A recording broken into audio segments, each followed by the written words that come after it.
Assalamualaikum warahmatullahi wabarakatuh. Saya Wildani Firdaus, calon guru penggerak Angkatan 11 Kabupaten Labuhan Batu.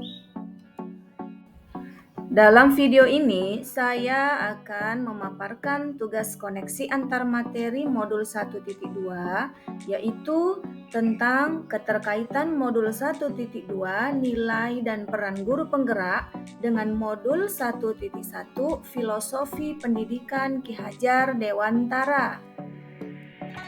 Saya menggunakan refleksi model 4P, yaitu peristiwa, perasaan, pembelajaran, dan penerapan ke depan. Yang pertama adalah peristiwa. Momen yang paling penting atau mencerahkan bagi saya dalam proses pembelajaran modul 1.1 hingga modul 1.2.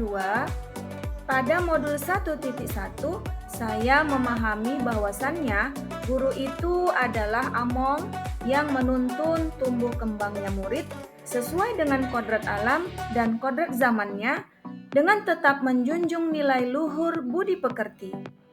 Dan pada modul 1.2, saya paham bahwa nilai-nilai guru penggerak harus diimplementasikan dalam menjalani peran sebagai pendidik agar dapat menggerakkan diri sendiri dan juga orang lain.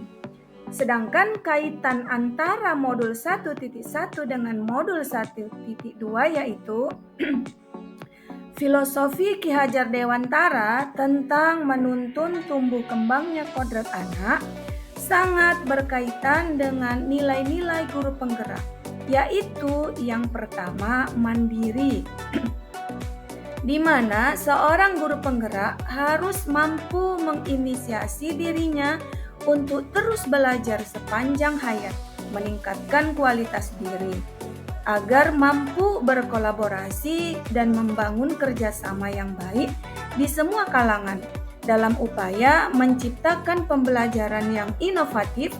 Selanjutnya, mampu merefleksikan diri bertujuan mengidentifikasi kekurangan dalam proses pembelajaran dan perlu diperbaiki. Yang kesemuanya, nilai-nilai tersebut bermuara pada nilai berpihak pada murid. Dengan kata lain, segala upaya yang dilakukan seorang pendidik terkait nilai-nilai tersebut harus bergeser dari kepentingan pribadi menuju kepentingan yang berpihak pada murid. Selanjutnya yang kedua yaitu perasaan.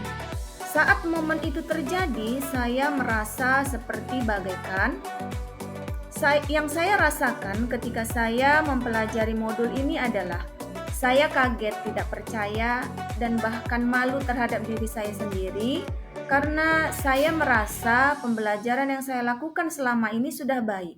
Ternyata pembelajaran yang selama ini saya lakukan belum maksimal dalam menuntun murid.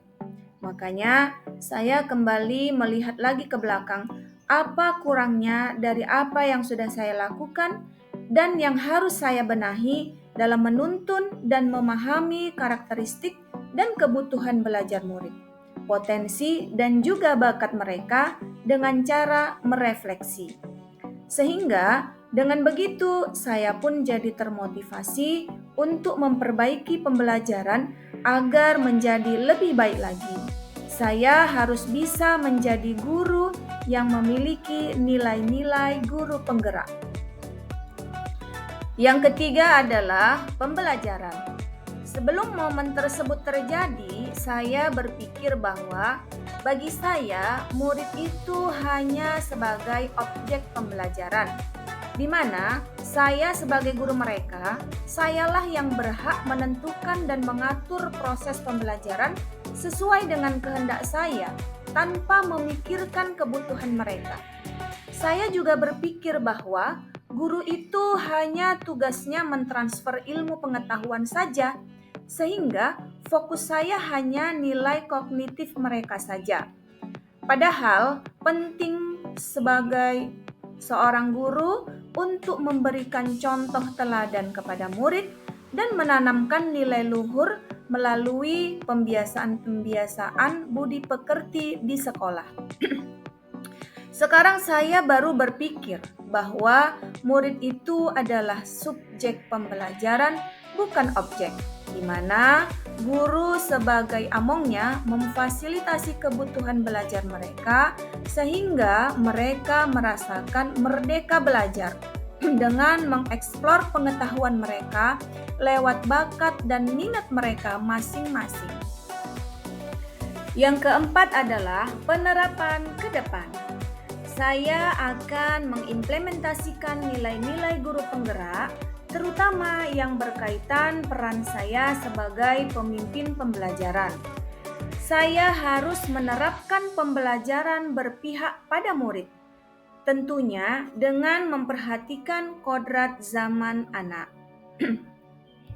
Dalam pembelajaran, saya sebagai pendidik tidak hanya memberikan ilmu pengetahuan saja, namun saya juga akan melakukan pembiasaan baik dengan langsung memberi contoh teladan kepada murid agar terbentuk pula karakter positif anak sesuai profil pelajar Pancasila.